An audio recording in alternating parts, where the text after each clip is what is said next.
Assalamu alaikum wa rahmatullahi wa barakatuh. Bismillahir Rahmanir Rahim. Alhamdulillahi wahdahu wa sallallahu wa sallama ala man la nabiyya ba'dahu wa ala alihi wa sahbihi ajma'in.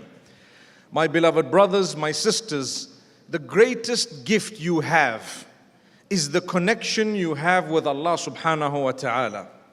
The greatest gift you have is the fact that you have this deen of Allah, the connection with your own maker. And you need to know that one of the greatest desires of shaitan or the devil is to disturb that connection. Over time, he has promised it. He has told Allah and he's made it quite clear, and Allah has in turn told it to us, that this shaitan, his main aim is to distract or to disturb the connection that you and I have with our Lord, our Maker. So be conscious of this all the time.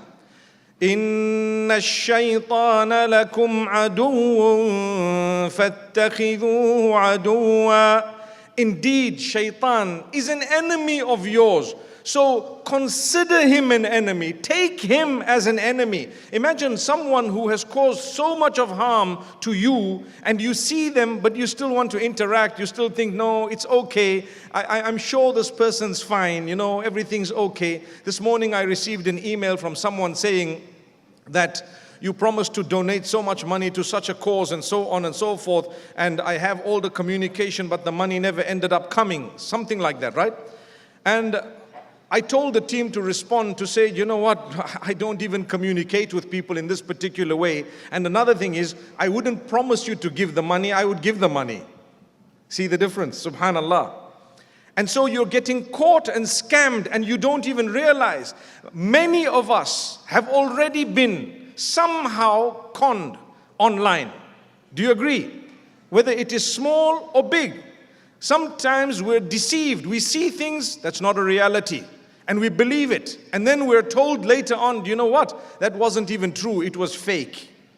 So this is happening on a daily basis, even in our dunya, even in our worldly, materialistic side of our lives. Do you really think shaitan is not trying all of this regarding our deen, which is far more important? Wallahi, my brothers, my sisters, my beloved children, our need for a connection with Allah is greater than our need for water and food. In fact, it's greater than our need to breathe, subhanallah, because one day we're going to stop breathing anyway. But if you've had that connection with Allah, you end up in the right place. Unfortunately, when you don't have a connection with Allah, thinking that, you know what, don't worry, my life is going to be okay. I give you an example. The theme of this year's Light Upon Light conference is facing reality.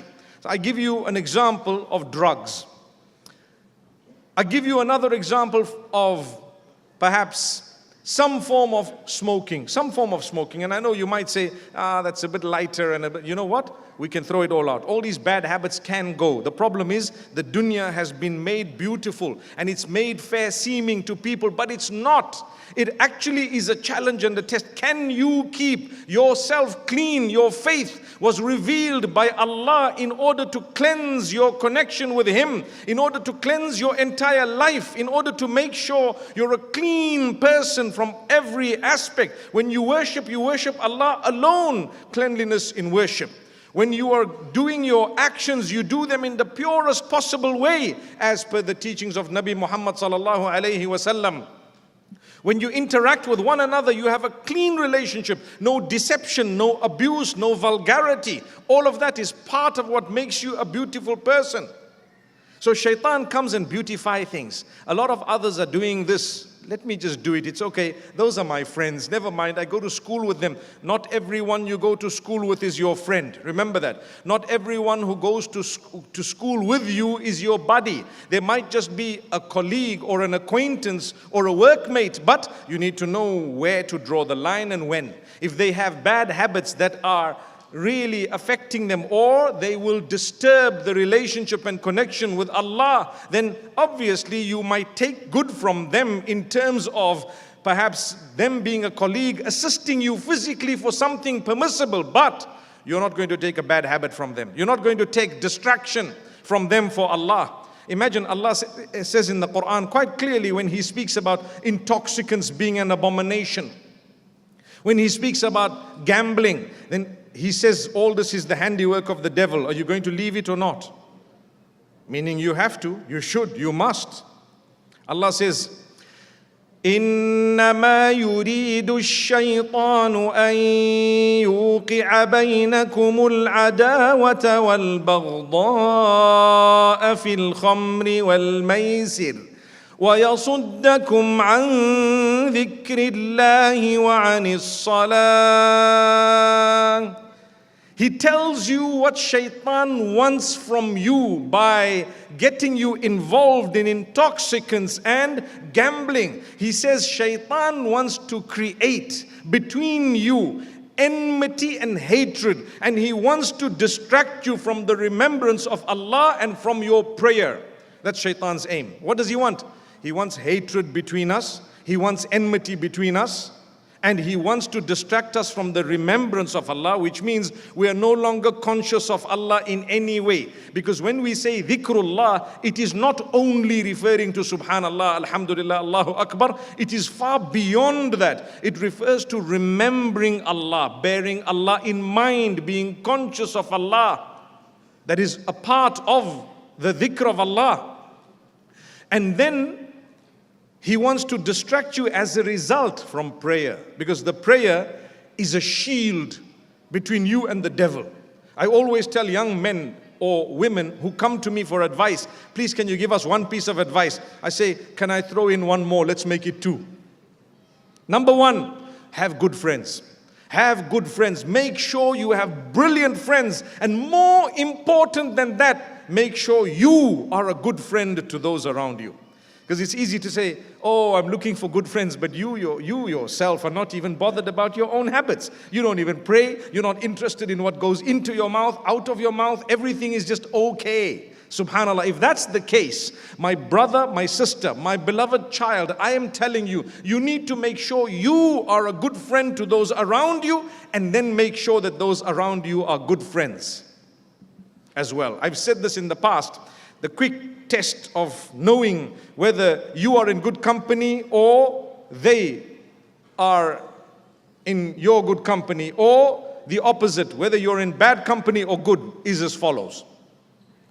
If your good habits are brushing off onto them such that they're eradicating or minimizing the bad they're in and coming towards the good you are in, they are in good company. You follow that? And if any one of their bad habits is influencing you so your goodness is diminishing, that means you are in bad company. Simple as that. So shaitan's plan is to distract you. Shaitan's plan is to get you involved in intoxicants. And that's why we say, what do you need to put rolled up, crushed tobacco to your lips for? I was sitting with a group of friends. They left me a few moments ago. Where did they go? Someone says, they just went out to have a puff. Allahu Akbar, my buddies, you're still here, right? May Allah grant us ease. May Allah make it easy for you to quit even a simple cigarette, because it's not as simple as you think it is. I always say, imagine it's illegal to sell simple cigarettes. I said it's not so simple. Let me explain why. Illegal to sell it without writing on it, smoking kills. Am I right or wrong? Smoking kills. Now, how legal do you think it is from an Islamic perspective if it is illegal to actually sell it to you from a worldly perspective without warning you about it? I'm a Muslim, I'm a mu'min. My faith has taught me to be disciplined. Islam is a religion of discipline. That's the reason why those who don't like to be disciplined do not like Islam. They don't want to be told. In Islam, we want to be told. Please tell me, I will thank you when you correct me. That's a difference. That's a Muslim. When you're told and the person is correct, as much as you might not have liked the way they said things, if they are right, take it, even if you're silent about it, but you say, you know what, deep down, hey, this brother was right, this sister was right. I'm not saying we should just be blunt with everyone and anyone. When you want to correct someone, there is a method of doing it. Many of the young say that, you know what, I don't mind changing, but some of these scholars, they just blast us. They blast us. You know what? It's the way they said it. It's okay. Take it in your stride. Were you wrong? Yes, you were. Well, then that was Allah sending someone to just tell you things might not have been the way you want it to be. Subhanallah. Sometimes medication is bitter. It's bitter, but it will help you. So, subhanallah, if something lacks discipline in it, you need to remember, from an Islamic perspective, most likely, you will have to fine-tune yourself